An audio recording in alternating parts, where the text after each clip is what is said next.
స్పష్టంగా ఇవాళ చెప్తా ఉన్నాడు.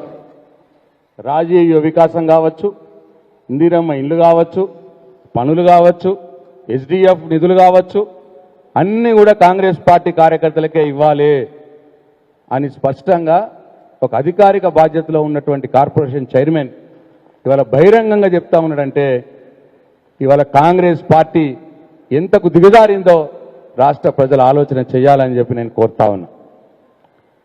12,000 కోట్ల రూపాయలతో ఇందిరమ్మ ఇళ్ల స్కీమ్ తీసుకున్నారు. ఆ 12,000 కోట్ల రూపాయలు కాంగ్రెస్ పార్టీ నాయకుల కార్యకర్తల జేబుల్లోకి పోతా ఉన్నాయి. ఇండ్లన్నీ వాళ్ళకే పోతా ఉన్నాయి. ఏదో కొద్దిగా మంది చూడటానికి ఒక 5-6 ఇండ్లు ఆ ఊర్లో పేదవాళ్ళకి ఇచ్చి మిగతా అన్ని కాంగ్రెస్ పార్టీ నాయకులు కార్యకర్తలు దుబ్బేసే కార్యక్రమం పెట్టినారు. అట్లనే రాజీవ్ యువ వికాసంలో 6,500 కోట్ల రూపాయలు మొత్తంగా కాంగ్రెస్ పార్టీ కార్యకర్తల నాయకులకే ఇస్తుంటామని చెప్పి బహిరంగంగా చెప్తా ఉన్నాడు. మా కార్యకర్తలకే ఇస్తామని చెప్పి ఇవ్వాలా చెప్పి అంటున్నాడు.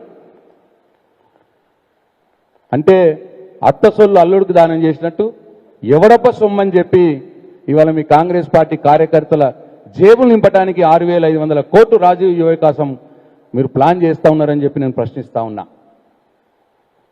మీ అబ్బసొమ్మ ఇది. తెలంగాణ ప్రజలు ట్యాక్స్ కడుతున్నటువంటి డబ్బు ఇది.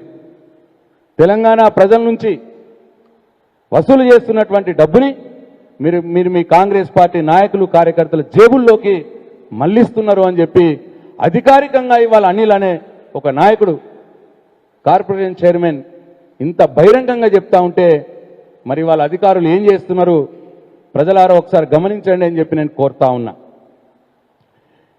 ఇది ప్రజల సొమ్మిది, కాంగ్రెస్ పార్టీ ఫండ్ కాదు ఇది. మీ కాంగ్రెస్ పార్టీ నిధులైతే మీ ఇష్టం, మీ కార్యకర్తలకు ఇచ్చుకోండి, ఎవరికి అభ్యంతరం లేదు. కానీ తెలంగాణ ప్రజల సొమ్ముని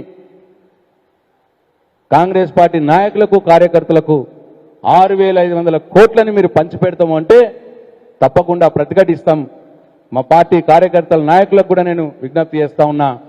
ఈ రాజీవ్ యువ వికాసం లబ్ధిదారుల లిస్టు కూడా ఏ ఊరికి ఆ ఊర్లో గ్రామ సభలు పెట్టి మరీ గ్రామ సభల్లోనే ఫైనల్ చేయాలని చెప్పి మేము డిమాండ్ చేస్తూ ఉన్నాం.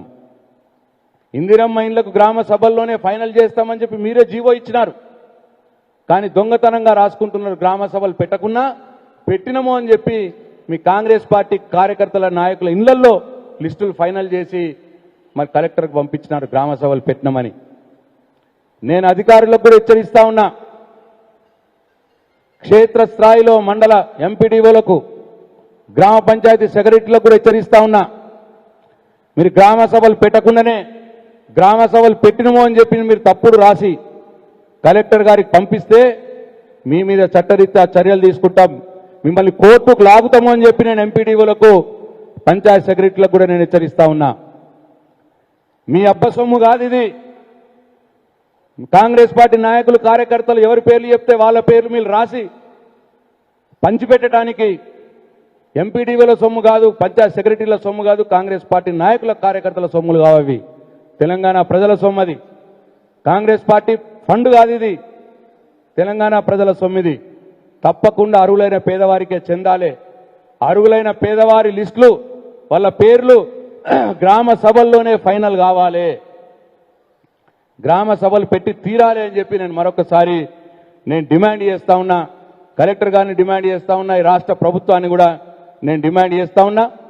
దొంగతనంగా గ్రామ సభలు పెట్టినము అని తప్పుడు రాతలు రాసి ఎవరైతే కలెక్టర్ గారికి లిస్టు పంపిస్తారో అధికారుల మీద కూడా చట్టరీత్యా చర్యలు ఉంటాయి. కోర్టుకు కూడా వెళ్తాం. వాళ్ళందరూ కూడా కోర్టు మెట్లు ఎక్కవలసి వస్తుంది ఎంపీడీఓలు, గ్రామ పంచాయత్ సెక్రటరీలు అని చెప్పి నేను హెచ్చరిస్తా ఉన్నా.